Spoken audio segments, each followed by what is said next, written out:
नमस्कार दोस्तों, आप सबका स्वागत है आज के वीडियो में। और आज का वीडियो खास आपके लिए बनाया गया वीडियो है। बहुत ही बेहतरीन और अच्छी तरह से संकलित किया गया वीडियो है, तो वीडियो देखते रहिए। और साथ ही साथ दोस्तों, इस चैनल को आप सब्सक्राइब जरूर कर लें। अगर पहली बार देख रहे हैं तो सब्सक्राइब कर लें, क्योंकि ये चैनल का नाम मैंने इस प्रकार से रख दिया कि ये सर्च में आता ही नहीं है कभी, तो इसका नाम रख दिया मैंने परिचय हिंदी साहित्य। तो दोस्तों, आप इसको सब्सक्राइब जरूर कर लें। तो चलिए चलते हैं अपने प्रश्नों की तरफ। हिंदी साहित्य का आधुनिक काल माना जाता है तो भारतेंदु युग से माना जाता है। तो हिंदी साहित्य का आधुनिक काल जो माना जाता है वो भारतेंदु युग से माना जाता है। प्रेम फुलवारी रचना के रचनाकार का नाम बताइए। प्रेम फुलवारी रचना के रचनाकार का नाम याद आ गया होगा दोस्तों, भारतेंदु हरिश्चंद्र की यह रचना है जिसका नाम है प्रेम फुलवारी। पुष्पलता कहानी संग्रह के कहानीकार का नाम बताइए। पुष्पलता कहानी संग्रह के कहानीकार का नाम सुदर्शन है। तो ये सुदर्शन की कहानी है जिसका नाम है पुष्पलता। चलिए, यही सच है कहानी की लेखिका का नाम बताइए। मनु भंडारी की ये कहानी है यही सच है। चलिए, तीर्थ यात्रा कहानी संग्रह के कहानीकार का नाम बताइए। तो सुदर्शन का ये कहानी संग्रह है तीर्थ यात्रा। चलिए नेक्स्ट, दशरथ विलाप रचना के रचनाकार का नाम बताइए। दशरथ विलाप ये भारतेंदु हरिश्चंद्र की रचना है दशरथ विलाप। सुजान सागर विरह लीला कोकसार, सुजान सागर विरह लीला कोकसार, इसकलता ब्रिज विलास कृपाकंद गोकुल गीता रचनाओं के रचनाकार का नाम बताइए। तो रचनाएं देखिए एक बार, सुजान सागर विरह लीला कोकसार इसकलता ब्रिज विलास कृपाकंद गोकुल गीता रचनाओं के रचनाकार का नाम। तो दोस्तों, ये घनानंद की रचनाएं हैं, सारी की सारी घनानंद की रचनाएं हैं। अग्निलीख प्रबंध काव्य के कवि का नाम बताइए। भारत भूषण अग्रवाल का ये काव्य संग्रह है अग्निलीख। चलिए, लौकिक प्रेम के द्वारा ईश्वरीय प्रेम का प्रतिपादन किस काव्य धारा में किया गया है। लौकिक प्रेम के द्वारा ईश्वरीय प्रेम का प्रतिपादन किस काव्य धारा में किया गया है। तो ये प्रेमाख्यान काव्य धारा में किया गया। प्रेमाख्यान काव्य धारा द्वारा किया गया लौकिक प्रेम के माध्यम से ईश्वरीय प्रेम का प्रतिपादन। चलिए नेक्स्ट, प्रेमाख्यान काव्य धारा की भाषा कौन सी है। प्रेमाख्यान काव्य धारा की भाषा अवधी भाषा है, यानी अवधी भाषा में लिखे गए हैं सारे के सारे ये प्रेमाख्यान के काव्य।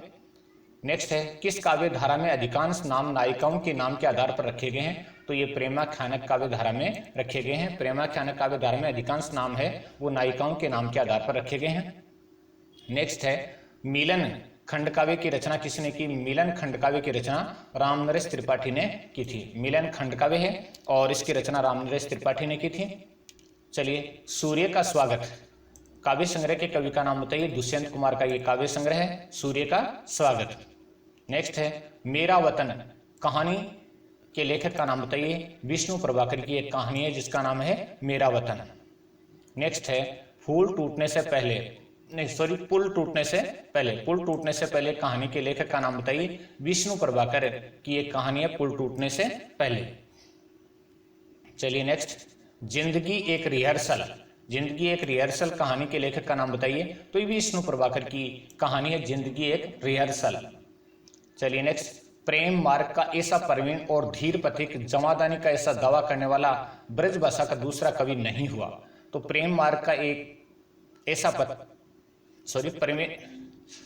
प्रेम मार्ग का ऐसा प्रवीण और धीर पथिक जमादानी का ऐसा दावा करने वाला ब्रजभाषा का दूसरा कवि नहीं हुआ। घनानंद के बारे में ऐसा किसने कहा। तो ये आचार्य रामचंद्र शुक्ल ने कहा था। तो मैं एक बार पुनः इसको बोल देता हूँ, प्रेम मार्ग का ऐसा प्रवीण और धीर पथिक जमादानी का ऐसा दावा करने वाला ब्रजभाषा का दूसरा कवि नहीं हुआ। घनानंद के बारे में ऐसा किसने कहा। तो ये आचार्य रामचंद्र शुक्ल ने कहा था। चलिए, मयंक महिमा के रचनाकार का नाम बताइए। मयंक महिमा के रचनाकार का नाम चौधरी बद्रीनारायण प्रेमघन है। चौधरी बद्रीनारायण प्रेमघन की रचना है मयंक महिमा। श्यामालता रचना के रचनाकार का नाम बताइए। ये प्रश्न पहले भी आ चुका है पिछले ही वीडियो में। ठाकुर जगमोहन सिंह की रचना का नाम है श्यामालता। चलिए, दिल्ली कहाँ है रचना के रचनाकार का नाम बताइए। तो ये महिप सिंह की रचना है दिल्ली कहाँ है। चलिए नेक्स्ट, घिराव कहानी की रचना किसने की। घिराव कहानी की रचना महिप सिंह ने की। महिप सिंह के बारे में आप जानते हैं तो प्रश्न के रूप में कमेंट में जरूर करें कि महिप सिंह ने किस कहानी आंदोलन का प्रतिपादन किया था। सही है या गलत। तो महिप सिंह ने किस कहानी आंदोलन का प्रतिपादन किया था। तो आप कमेंट में जरूर उत्तर दें। गिराव कहानी की रचना महिप सिंह ने की थी। हो होरी रचना के रचनाकार का नाम बताइए। हो होरी रचना के रचनाकार का नाम अंबिकादत्त व्यास है। अंबिकादत्त व्यास की रचना है हो होरी।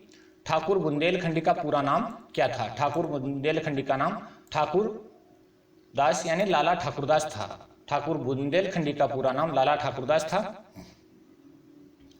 कुछ और कितना कहानी की रचना किसने की? महिप सिंह ने की थी। कुछ और कितना कहानी की रचना किसने की? महिप सिंह ने की थी।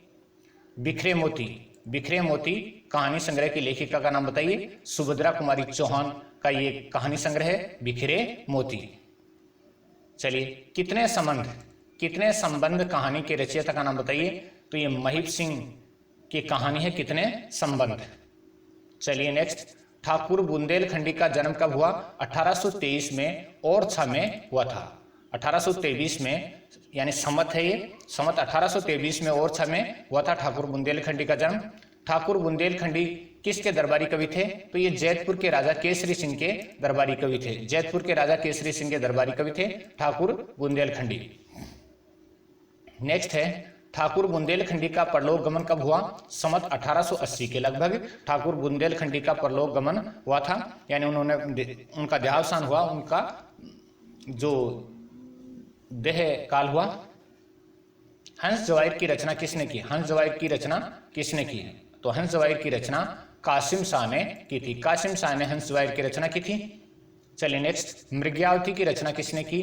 कुतुबन ने मृग्यावती की रचना की थी। कुतुबन ने मृग्यावती की रचना की थी। चित्रावली की रचना किसने की? चित्रावली की रचना उस्मान ने की थी। तो उस्मान ने चित्रावली की रचना की थी। चलिए, आखिरी कलाम की रचना किसने की? आखिरी कलाम की रचना मलिक मोहम्मद जायसी ने की थी। और मलिक मोहम्मद जायसी की सबसे प्रसिद्ध रचना है, उसका नाम दोस्तों कमेंट में लिखना। देखें आपको याद है क्या? पद्मावत की रचना किसने की? तो पद्मावत की रचना मलिक मोहम्मद जायसी ने की थी। मलिक मोहम्मद जायसी ने पद्मावत की रचना की थी। ठाकुर की रचनाओं का संकलन करके किसने प्रकाशित करवाया? तो ठाकुर की रचनाओं का संकलन करके किसने प्रकाशित करवाया? तो ये लाला भगवान दीन ने ठाकुर टसक नाम से प्रकाशित करवाया था। तो लाला भगवान दीन ने इसका नाम रखा था ठाकुर टसक, और ये ठाकुर की रचनाएं थी और संपादित किया लाला भगवान दीन ने। चलिए, ठाकुर बहुत ही सच्ची उमंग के कवि थे, इनमें कृत्रिमता का लेस मात्र भी नहीं था। ये कथन किसका है? ठाकुर बहुत ही सच्ची उमंग के कवि थे, इनमें कृत्रिमता का लेस मात्र भी नहीं था। ये किसका कथन है? तो ये आचार्य रामचंद्र शुक्ल का कथन है। आचार्य रामचंद्र शुक्ल का कथन है। नेक्स्ट चलते हैं, पावस पचासा के रचनाकार का नाम बताइए। ये अंबिकादत्त व्यास की रचना है जिसका नाम है पावस पचासा। चलिए, भारत बारहमासा के रचनाकार का नाम बताइए। भारत बारहमासा राधा कृष्ण दास की रचना है भारत बारहमासा। प्रेम मालिका की रचना किसने की? प्रेम मालिका की रचना भारतेंदु हरिश्चंद्र ने की थी। भारतेंदु हरिश्चंद्र ने प्रेम मालिका की रचना की थी। सुबह के फूल कहानी के लेखक का नाम बताइए। तो ये महिप सिंह की प्रसिद्ध कहानी है सुबह के फूल महिप सिंह की प्रसिद्ध कहानी है। चलिए, नीलम देश की राजकन्या कहानी संग्रह के लेखक का नाम बताइए। तो कहानी संग्रह के लेखक हैं जैनेन्द्र कुमार। तो दोस्तों बहुत बहुत धन्यवाद, बहुत बहुत आभार। अपनी जो प्रश्नोत्तर की श्रृंखला है उसमें हम 2500 तक तो पहुंच चुके हैं, आगे लगातार पहुंचते जाएंगे और आप लगातार वीडियो देखते रहिए। और चैनल को कहना क्या है, वो तो आपको दबाई देना है। बहुत बहुत धन्यवाद।